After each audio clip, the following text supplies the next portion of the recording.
এখন থেকে আপনার প্রিয় সিরিয়ালগুলো ফ্রিতে দেখুন এক্সক্লুসিভলি শুধুমাত্র সান নেক্সটে। এখনই অ্যাপ ডাউনলোড করুন।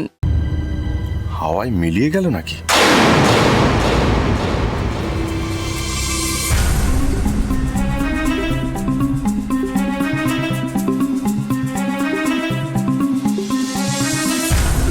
বলছি স্যার একটু জল খাবেন? আপনার তো চোখ মুখ একেবারে শুকনো লাগছে। আরো একটু শুকনো দেখালে ভালো হতো। একটু অপেক্ষা করুন, তাহলেই বুঝতে পারবে কেন বললাম। মিস্টার মোহান্তি, আমরা প্রায় সব খবরই পেয়েছি। আমরা বুঝতে পারছি এই মুহূর্তে মাননীয় শিক্ষামন্ত্রীর মনের অবস্থা একেবারেই ঠিক নয়। তবুও যদি দুটো চারটে উত্তর আমাদের দিয়ে দিত উনি, প্লিজ। আচ্ছা, আমি বুঝতে পারছি না আপনাদের মানবিকতা বলে কি কিচ্ছু নেই? আপনারা তো জানেন যে স্যারের নাতি মৃত্যুর সঙ্গে লড়াই করছে। তার মানসিক অবস্থা কোথায় পৌঁছেছে সেটা একবার দেখুন। তিনি মানসিকভাবে একেবারে ভেঙে পড়েছেন, আর আপনারা এই অবস্থা ওনার ইন্টারভিউ নিতে চাইছেন। সত্যি মানে খবর সংগ্রহের জন্য আপনাদের সামান্য মনুষ্যত্বটা পর্যন্ত চলে গেছে। ভেরি সরি মিস্টার মোহান্তি, ওনাকে আমরা একেবারেই বিরক্ত করতে চাই না।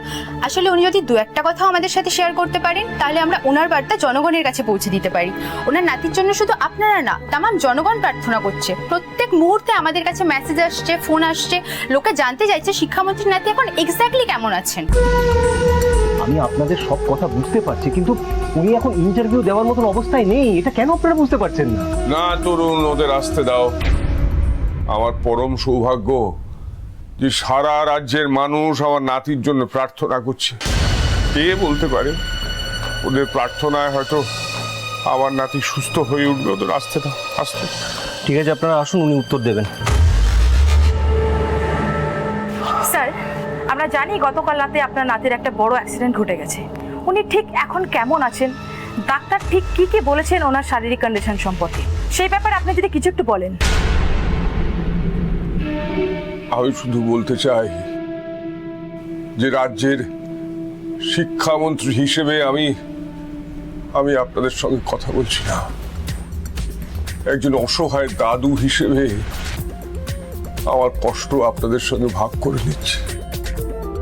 আপনারা ঠিকই শুনেছেন যে আমার নাতি ইভান সান্যালের একটা ভয়ঙ্কর অ্যাক্সিডেন্ট হয়েছে। সে এখন আইসিইউর বেডে শুয়ে আছে। ডাক্তাররা যথেষ্ট পরিশ্রম করছেন তাকে বাঁচানোর জন্য। তাদের আমি প্রণাম জানাচ্ছি আর ভগবানের কাছে প্রার্থনা করছি। আপনারা দয়া করে আমার নাতির জন্য একটু প্রার্থনা করুন। 21 বছর আমি আমার নাতির জন্য অপেক্ষা করেছিলাম। সেই নাতিকে পেলামও, কিন্তু সেই সুখ আমার কপালে বেশি দিন জুটল না।